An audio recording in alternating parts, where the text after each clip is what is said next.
tous, bonjour à toutes, bienvenue sur Ndamba Actu, votre fenêtre sur l'actualité du football camerounais et en particulier Elite One qui a repris du service ce 27 septembre 2023. Comme vous le savez, qui dit retour de la MTN Elite One dit retour de votre rendez-vous hebdomadaire qui refait les résumés des rencontres avec notamment vos rubriques préférées, Bayo Nyama ou de nombreux leçons à gagner. Pour ce mois, c'est le maillot d'APGS Donfou qui sera à gagner et bien évidemment votre rubrique Ndamba du Quat où vous pouvez nous envoyer les vidéos de vos gestes techniques et une vidéo sera publiée chaque semaine sur notre chaîne YouTube. Avant de débuter la première saison, soulignons que pour la troisième saison consécutive, le championnat se jouera sous format de 2 poules. La poule A et la poule B qui sont respectivement constituées de 10 et de 9 équipes chacune avec une nouvelle formule pour les playoffs.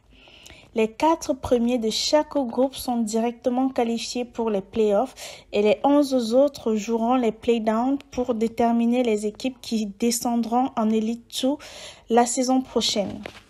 Dans la catégorie poule B, le match d'ouverture opposait le promu Victoria United à Fauve Azur du président Norbert Nia au stade militaire d'Ongwaikili.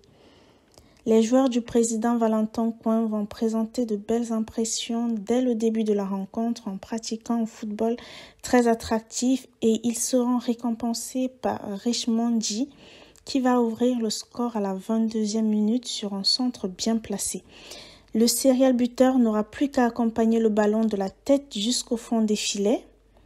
5 minutes plus tard, l'attaquant de Victoria United va récidiver sur une action similaire au premier but, mais cette fois c'est Gilles Bendé qui va déposer le ballon sur la tête de Richmond G pour le 2-0. Juste avant la fin de la première période, Bonheur Koulou réduira le score et le score restera inchangé jusqu'à la fin de la rencontre. Victoria United lance ainsi sa saison de la plus belle des manières. Dans l'autre rencontre de cette même poule, Fofu Club de Baham et APGS Donfou vont se neutraliser au stade de Bamendi de Bafoussam. Les deux équipes se sont séparées sur le score de 0 but partout malgré de nombreuses tentatives de part et d'autre.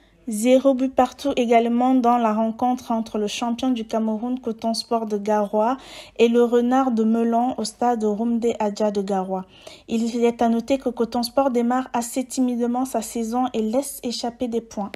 Suite à des soucis d'ordre administratif relatifs à l'Union des mouvements sportifs de Loum, la rencontre entre l'UMS de Loum et Avion Académique a été reportée. Avant de passer aux résultats de la poule A, nous vous laissons avec une rubrique Ndamba du Quat, une vidéo qui nous vient du quartier Hawaii Escalier.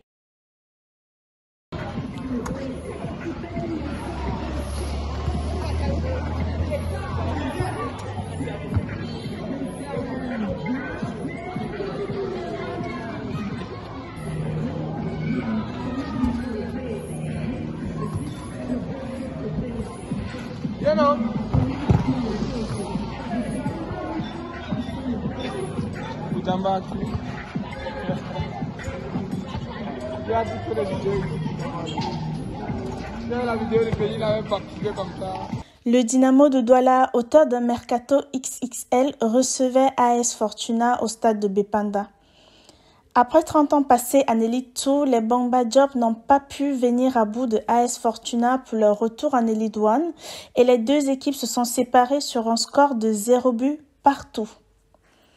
Il est à noter que les joueurs ont été victimes d'une pelouse mal éclairée suite à un désaccord entre la fédération camerounaise et la direction du stade au sujet de la billetterie. Du côté du stade de Bepanda, la seconde rencontre opposait les Astres de Douala à l'Aigle Royal de la Menoie.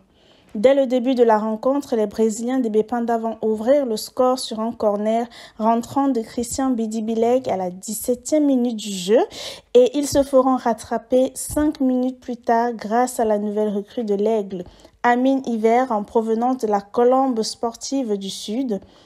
Ce dernier va remettre les deux équipes à égalité à la 21e minute et le score n'évoluera plus jusqu'à la mi-temps. Au retour des vestiaires, les Astres vont se montrer plus incisifs et seront récompensés à la 65e minute par Jules Armand Corr qui va profiter d'une erreur de la défense pour prendre définitivement l'avantage et donner la victoire aux Astres de Douala qui rentrent bien dans le championnat et lançant ainsi sa saison. Le Canon sportif de Yaoundé et la Colombe sportive du Sud se rencontraient au stade Ngouaïkele où, à peine 4 minutes de jeu, lorsqu'une belle action individuelle de Yango Priso va se débarrasser d'un défenseur avant de tromper le gardien adverse, 1-0 pour le Canon de Yaoundé.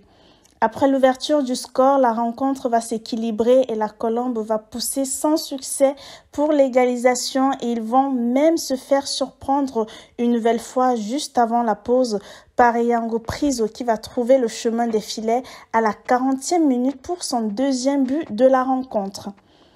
En seconde période, les joueurs du coach Jean-Francis Ndongo-Ema vont se jeter dans la bataille pour essayer de revenir au score, mais il faudra attendre la 89e minute pour avoir Eyan Achille réduire le score, mais il sera trop tard car les Colombes s'inclinent donc 2-1 devant Canon de Yaoundé dans le cadre de cette première journée. Le vice-champion Bamboutos Football Club de Mbouda pour sa toute première sortie de la saison est tombé au stade Bamendi face à Puidi de Bamenda. Le bourreau des Mangwa Boys se nomme Alexis Ndiforchou qui a inscrit le but de la victoire à la 44e minute du jeu. Une victoire qui peut redonner le sourire aux Abakwa Boys après leur défaite lors de la dernière finale de la Coupe du Cameroun. Cependant, Bamboutos, quant à lui, devra attendre la prochaine rencontre pour espérer obtenir sa première victoire de la saison. L'Union de Douala a débuté sa saison ce 5 octobre 2023 à domicile face à la Gazelle Fa de Garoua. Les Nassara Kamakai vont avoir la possession de la balle, mais vont malheureusement présenter de nombreux défauts techniques et ces derniers vont se faire surprendre à la 81e minute de jeu lorsque sur une belle action collective de Kalgan Yuguda, entrée en jeu en seconde période va servir sur un centre son grand frère Alexis Yuguda qui va battre le gardien Samuel Elimbi d'un puissant coup de tête donnant ainsi la victoire à la Gazelle. Les coéquipiers de la Calice d'Or lancent très bien leur saison avec cette victoire à l'extérieur. C'est la fin de cet hebdomadaire Ndamba Actu. Nous vous disons à la prochaine pour une nouvelle édition.